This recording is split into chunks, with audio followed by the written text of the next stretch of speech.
So the goal of this video is not to brag about how much money we spent. In fact, I am a very frugal person. But I decided to move to this workspace simply because this channel is doing so well, your support has been amazing, and I am here for the long run. My 180 square feet room was starting to get sort of small for the types of videos we'd like to produce, and so we decided that spending the money on rent every month was well worth it for the content. With that being said, I'd like to welcome you guys to my new dream workspace. Don't forget to drop a like and let me know with the hashtag cinematic if you've enjoyed the intro. This part of the office is what I like to call under construction. After spending so much money, I decided, well, this can wait.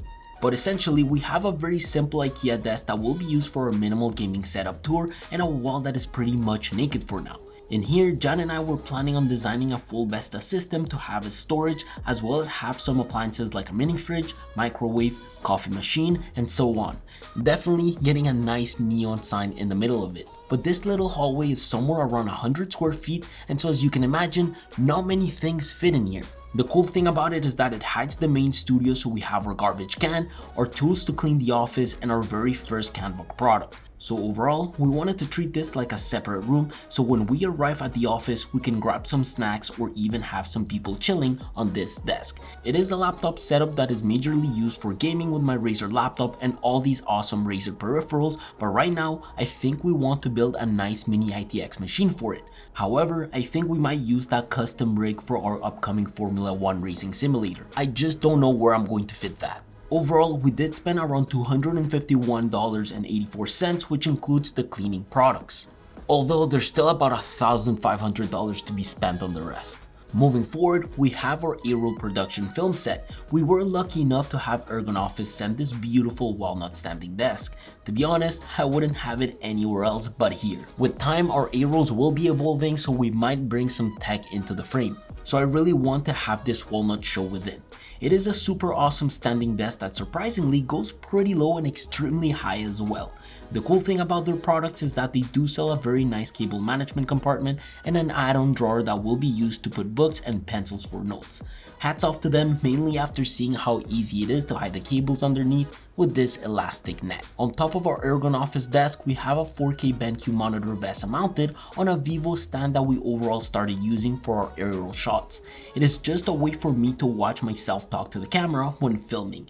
Although, Jan was thinking of using it with the Razer blade on a GrooveMate stand, so when he edits my voice on Premiere, he would have more screen real estate. He uses the MX Keys Mini and the MX Master 3 with a leather GrooveMate mat to get work done here. We also have this little setup connected to my Scarlett 2i2, so we can use our newer C stand, mount our Sennheiser shotgun mic on it, and roll the voiceovers. So yes, it's a place where we keep our Aperture Dome and Aperture 300X in place. Most of our lighting tools do go on stands, but my favorite ones by far are the black newer C stands we have. I still need to buy a few of them so we can also mount our Godox light and newer dome, since the silver C stand I got a year ago shakes a bit too much. But somehow it's quite great when it comes to doing overhead shots on this table. Behind of it all, we have an idea I came up with while I was on my bed watching Justin's podcast. I got super lucky because everyone that knows construction was booked, so I had a friend that recently started his own construction company build us this slated wall. The slates are 2.5 inch thick, which in between builds up enough room to have these Godo lighting tubes attaching between slates. The whole wall is painted with a limousine leather black paint from Behr, and it looks so nice. I am thinking of adding a nice backdrop on this wall, but that would mean that I need to get a few more lights to install on the ceiling. But it's definitely an idea I'd love to implement, along with possibly continuing the slated wall onto the entrance. Overall, in this space, we spent a total of $3,993.59. In front of this is our studio living space. It's the part of the room where we like to not only use for watching TV and gaming, but also to review TVs. Just like we did with our latest and first ever TV review video. I did spend a total of $4,164.82 here, which not only includes the LG C1, the couch, and the media unit, but also a few other things that make up the entirety of the setup. My favorite part about this space is the way we were able to mount the TV in order to hide 90% of the cables. The only part that sucks in my opinion is the fact that we can't travel horizontally to hide these cables due to the metal studs in the wall. I did spend $350 on this Philips Hue strip, which in my opinion is so not worth it. The only reason I spent the money was due to the fact that 90% of our lighting is Philips Hue dependent and it was sort of a last resort option. I really think a Govee lighting strip would have done the job. However, during our cinematic it was quite amusing syncing the music of the strip to the intro. Beneath the TV, we have this Vesta media unit that matches the floating vibe of the C1. I wanted to have the PlayStation standing on this unit instead of having it mounted on the wall, but I'm still not quite sure. I do plan on having a soundbar and complement this sound with these KEF speakers, however, I'm not quite sure that is necessary yet. My only regret here is not picking the white model of this rug.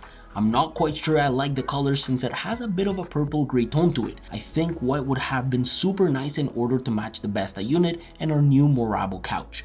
This couch in my opinion is so comfortable and suits the industrial theme super well. All it needs is some nice white furry pillows and a proper rug to complete its look. On top of it, I am planning to have an Anki Media and Canvog neon sign to match our gantry signal wall lights, which are all hue dependent by the way, including our gantry floor palm light next to our fake plant. I know, you don't need to say it, we really need real plants in here. Despite my love-hate relationship with this rug, I truly don't want to go thicker than this, so my S7 robot vacuum has enough height space to go over it.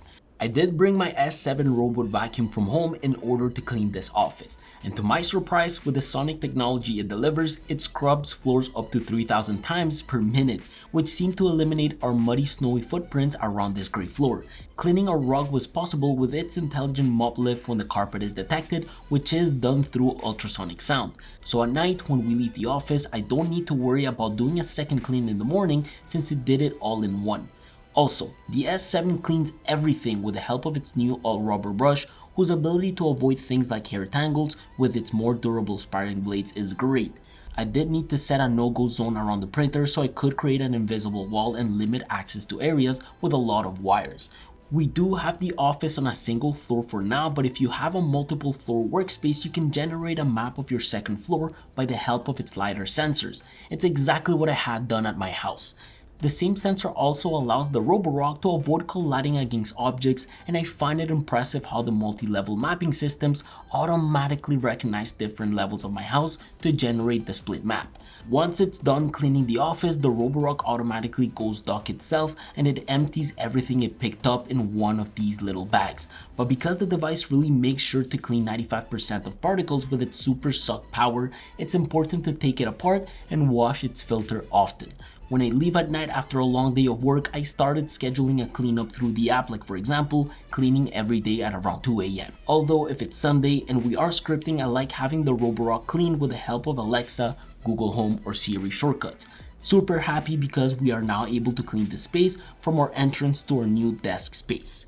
Now towards the right we have a little space that we use to store miscellaneous items. I did buy this nice Ikea laptop desk in order to have my gantry palm light, our third edifier speaker, and enough room for our incense. I'm sort of thinking of getting a cactus. Down below we have some storage boxes from Ikea and this nice aperture bag that we use to travel with the 300X. The Ikea Pegboard is a place for us to store batteries, SD cards, my Snickers addiction, and things such as my Paco Rabanne perfume.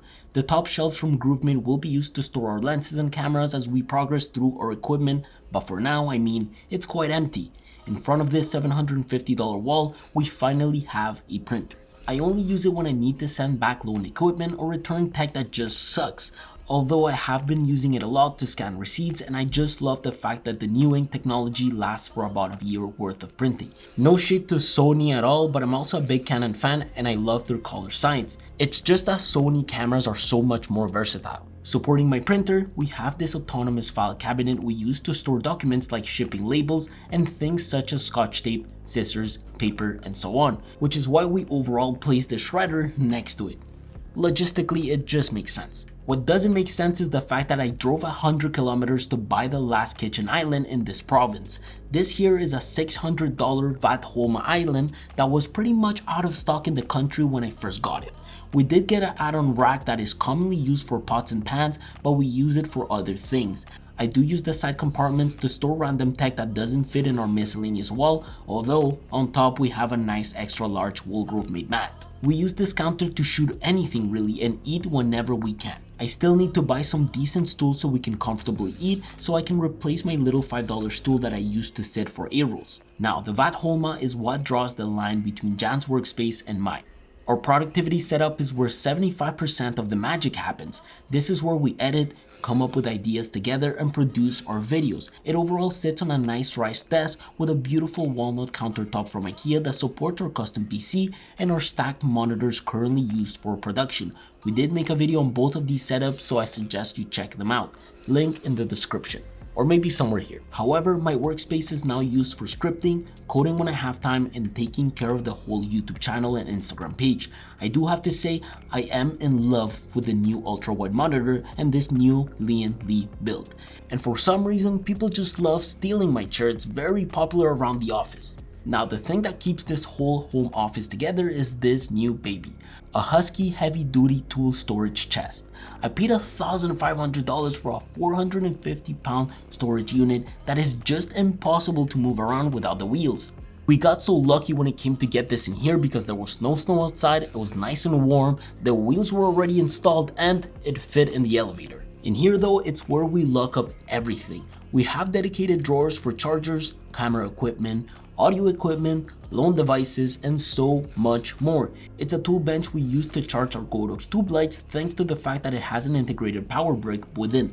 The table is super nicely made and it came with an awesome pegboard where we want to mount these tube lights too. We are still debating on whether or not we should keep the lenses on this stand because we might use the groove-made shelves for books and Legos. To be determined. But overall, we just used this table to change all of our newly bought A7S gear.